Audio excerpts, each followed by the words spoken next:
झारखंड में दिल्ली की श्रद्धा से भी क्रूर हत्या हुई है। आफ्ताब ने तो श्रद्धा के 35 टुकड़े किए थे, लेकिन साहिबगंज के दिलदार अंसारी नाम के दरिंदे ने पत्नी के 50 से ज्यादा टुकड़े कर दिए हैं। दिलदार अंसारी ने पत्नी रिबिका पहाड़िन के 50 से ज्यादा टुकड़े किए हैं।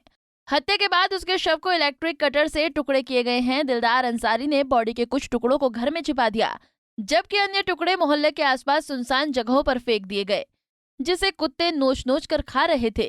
जब लोगों ने कुत्तों को इंसान का मांस खाते देखा तो इसकी सूचना पुलिस को दी, जिसके बाद मामले का खुलासा हुआ।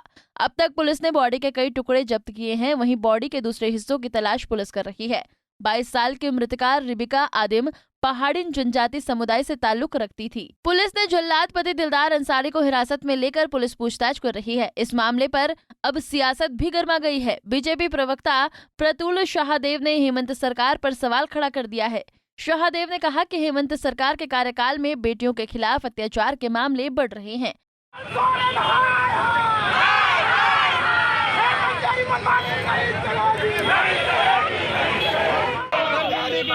नहीं चलेगी, नहीं चलेगी, नहीं चलेगी। जुल्म करना बंद करो, जुल्म करना बंद करो। हेमंत सोरेन मुर्दाबाद, हेमंत सोरेन मुर्दाबाद, हेमंत सोरेन हाय हाय। अल्पसंख्यक समाज के कुछ कुंठित मानसिकता वाले लोग बेटियों को लगातार टारगेट कर रहे हैं। देखिए, पूरे देश को झकझोर देने वाले श्रद्धा वाकर हत्याकांड के तरह ही झारखंड में भी एक पहाड़िया आदिम जनजाति की बेटी की हत्या कर दी गई। साहिबगंज जिले में हत्यारे ने उसके शव को कटर से काटकर 12 टुकड़े कर दिए। पुलिस ने इस मामले में उसके पति दिलदार अंसारी को हिरासत में लिया है और बताया जाता है कि दिलदार अंसारी ने इस भोली भाली आदिवासी युवती को सिर्फ 10 दिन पहले बहला फुसलाकर शादी की थी।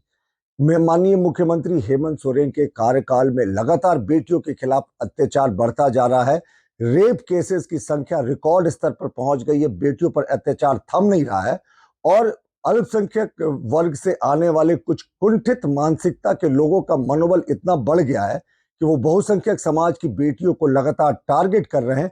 हमने पहले भी मांग की थी कि ऐसे विकृत मानसिकता वाले लोगों के तार जो हैं वो प्रतिबंधित संगठन अंसार बंगला से जुड़े हैं, लेकिन सरकार ने इस पर कोई ठोस पहल नहीं की है। तो हम माननीय मुख्यमंत्री हेमंत सोरेन को चेतावनी देते हैं कि अगर इस हत्याकांड का अविलंब खुलासा नहीं हुआ तो हम सड़कों पर होंगे और बेटियों के साथ हो रहे अत्याचार का इस सरकार को मुंह तोड़ जवाब देंगे। वहीं कांग्रेस के प्रदेश प्रवक्ता राकेश सिन्हा ने कहा कि बीजेपी को इस घटना पर राजनीति नहीं करनी चाहिए।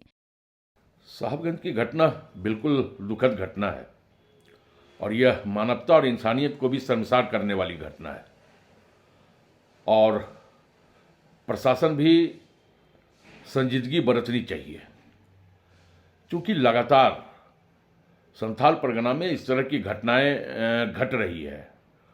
तो हमें यह लगता है कि संथाल परगना के प्रशासन, चाहे वो साहिबगंज के हों, दुमका के हों, कम से कम ऐसी घटना की पुनरावृत्ति ना हो, इसके लिए प्रशासन को कोई ना कोई उपाय करना चाहिए। इस राज्य में संवेदनशील सरकारें चल रही है और स्वाभाविक तौर पे प्रशासन को भी संवेदनशीलता बरतनी चाहिए। हमें यह लगता है कि इस तरह की घटना से कहीं ना कहीं सरकार के विकासशील चेहरे पर एक प्रश्न खड़ा होता है और अगर प्रशासन सरकार के विकासशील चेहरे पे प्रश्न खड़ा करने को तैयार है तो यह बहुत ही दुखद बात है और स्वाभाविक तौर पे संथाल परगना के प्रशासन को इसकी जवाबदेही भी सुनिश्चित करनी होगी। आदिवासी समाज को एक लड़की के साथ इस तरह की बर्बरता को स्वीकार नहीं किया जा सकता।